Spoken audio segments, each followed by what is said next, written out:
Sometimes ideas, they form slowly. You may want them to be a little bit faster. But ideas is sort of like baking a cake. Like you put the ingredients in and you just let it wait.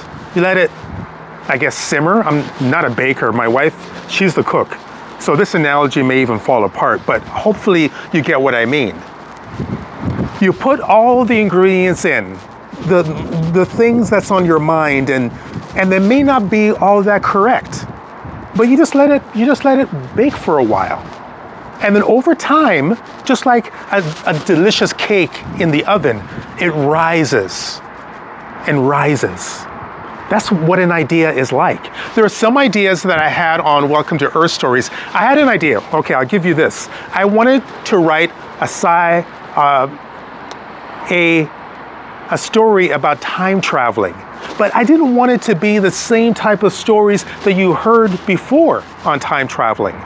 So it took me about 4 years. But that idea, I had it in the background and I kept on working at it. I didn't really tell a lot of people. I probably told my son, Elijah, who's recording the video. But I didn't tell a lot of people about this idea because it was an unusual one. A lot of my ideas are unusual, but I just let this one just wait it out for a while.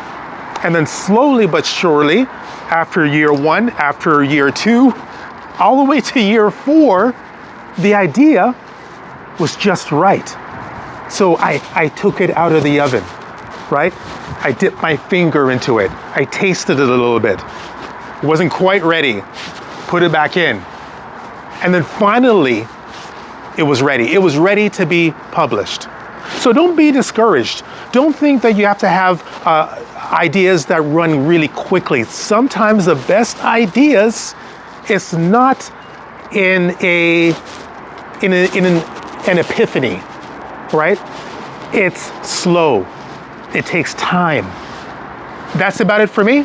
This is York from Idea Magnet. Remember to like and subscribe. Also remember to check out my podcast, Welcome to Earth Stories. That's it. You take care, and I'll talk to you soon.